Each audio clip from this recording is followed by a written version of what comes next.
yeah, it's acoustic rock, if you want to call it like this, something like this. Yeah. And this third album, Devil's Right Hand, is a mixture of indie rock and folk and blues. And how did you start writing these songs? Well, the songs were. I didn't write the songs for the record. At least not all of them. There was some old songs that it was just not the. They didn't find a right time before to be recorded, and so it's still a bit like a mixture of new songs written for the album and old songs that just it was the right time to put them on a record.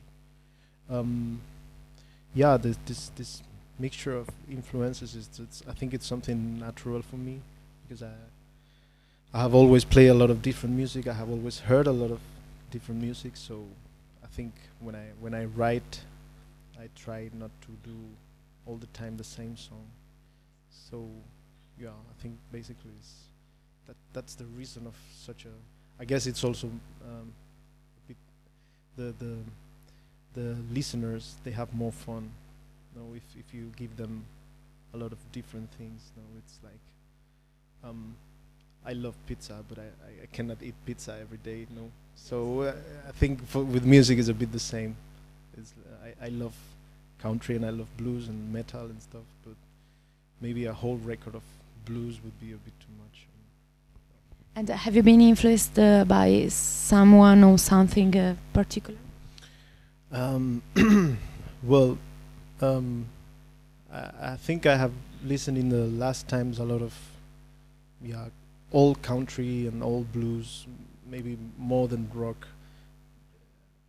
I really don't know how the record came out at the end, so rock and roll, because it was not what I was listening to in that moment. But I think what I tried to do is to take that music that I was listening, this old blues and old country, and do it, let's say, put it through my rock and roll filter, and well, I think more or less I did it.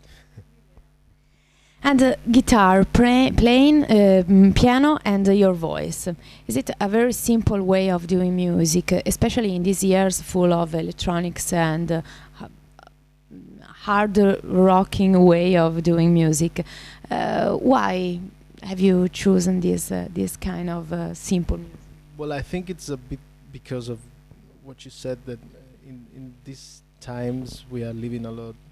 We are listening to a lot of electronic music, and everybody wants to put 1 million things in the records, and I don't know. I like music that it's not so much focused on the instrumentation maybe, but more like, I don't know, more focused on the song itself.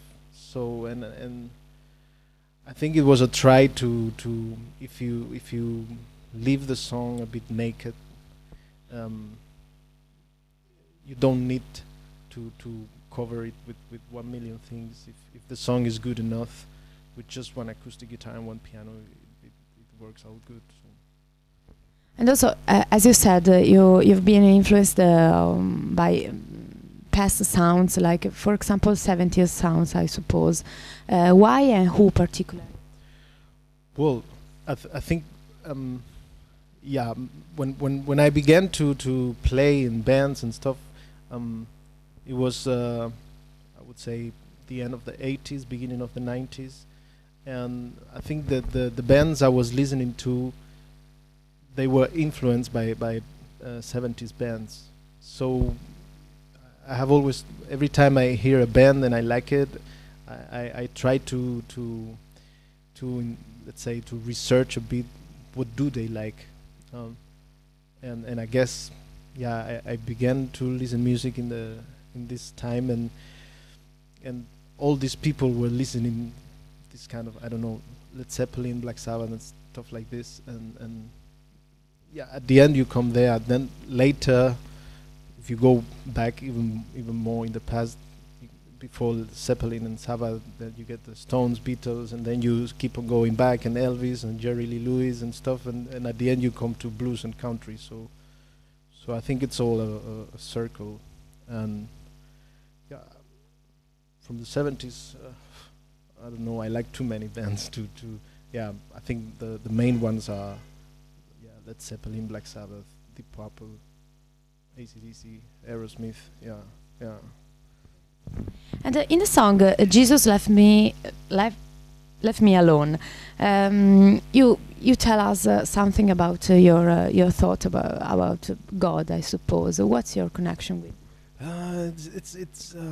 It's actually not so much about God. It's like I don't have so many problems with God. I have more problems with let's say with the people who run God's business. I'm not the biggest fan of the church as an institution, and yeah, I think Jesus Left Me Alone. It was a song that came out from something I read. I don't know, someone who were saying that in these days of so many sad things in the world and stuff, it looks like you know, God created the world, but it looks like now He doesn't take care of it too much.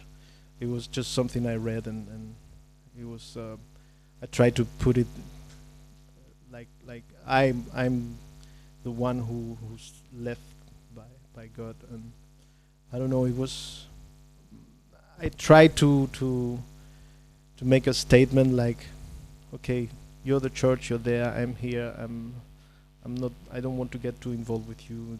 I'm fine. And what about your way of living in tour, all around the world, the places where you? Well, actually, it's quite funny. I don't know what do you mean with my way of living. Yes, of course you get fun, but it's I don't know.